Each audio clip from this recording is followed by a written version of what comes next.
Subject is directed by Tristan Barr, who also stars in the movie and is currently streaming on Screambox.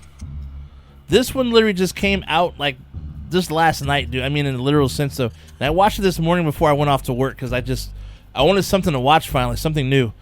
Now, this movie is about a dude who's headed off to prison for undisclosed reasons.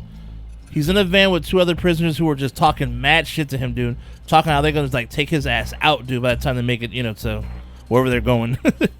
And, oh, by the way, the main guy, his name is Dulesky. So the van stops at one point. This dude opens the doors, kills the other two prisoners, and takes Dulesky to this facility. He becomes part of this case study of observation from this company called the Defense Health Agency. He's put in this place that has one room that he sleeps in, that has a bed and a TV, plus a sink and toilet, take care of his own little personal stuff and whatnot. And there's another room where he's told to observe his surroundings, basically. He's to make a full report daily.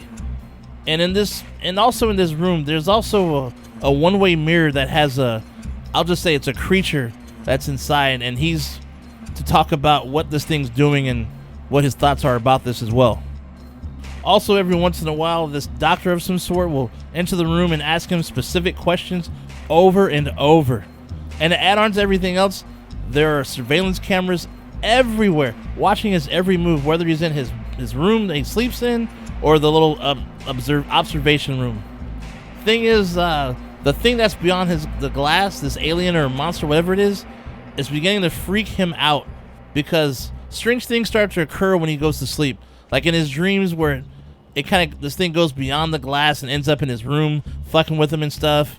Or, actually, the thing is, are these dreams real or are they fake? The more I think about it, this movie actually wasn't that bad. I mean, it's not a bloody one at all, but there are definitely some horror elements for sure. And even a bit of a sci-fi feel, too. I mean, the look and feel of the movie is like one of those, 90s B-horror movie flicks. I'll say it kind of reminded me of, movies such as, Hardware or Cyborg, something like that. This movie is about a guy who was forced to face his demons, basically. Or, in this case, his inner monster. As the story moves along, we get to see how and why he's in this situation he's currently in. And just what I gather from this movie, to me, the monster he sees beyond the glass is no different than what he is inside. So I guess you could say the monster is his proverbial reflection. There's a lot of wash, rinse, repeat going on in this movie as well. But for the most part, they did a pretty good job unveiling different things to keep the story interesting. A really cool thing is the main character would etch into the table to keep track of the days. And let's just say he loses track for a while, and then once his mind gets back to normal, let's just say, it gets pretty wild when it comes to etching. Woo! Now, most of the film was shot like a found footage flick, using surveillance cameras and camera phones and such. The monster itself is kind of creepy at a distance, but up close, not so much. But I'm going to say this, so I'm not too sure if that was by design or not, since it's supposed to represent Dulesky, I'm assuming. That's at least what I got from the story. Yeah, it has some pretty cool mindfuck parts, though, but I felt the ending was a bit weak and left me wanting a bit more than what was given.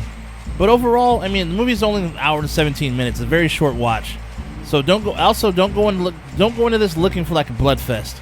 This is more of a psychological horror flick that I think did a pretty decent job overall, though. It's a decent one watch for sure if you got the time, which you should, since it's only an hour and 17, right? And remember, this doesn't have the highest production value. I mean, if you're looking for some Hollywood production, this ain't it. As I said before, dude, this has a B horror movie feel, and I think it's actually effective for what it was trying to do, and it works. I do have a recommendation, though. It's a pretty strange one, and it definitely another mindfuck movie. It is called Videodrone. David Cronenberg at his finest, a programmer at a TV station that specializes in adult entertainment, searches for the producers of a dangerous and bizarre broadcast. Dude, this movie is weird, very strange, and it's available on YouTube. Anyhow, that's all for today. Stay nasty, my friends, and I will see you at the next one. Shay Nasty out. I'll see you soon. like and subscribe.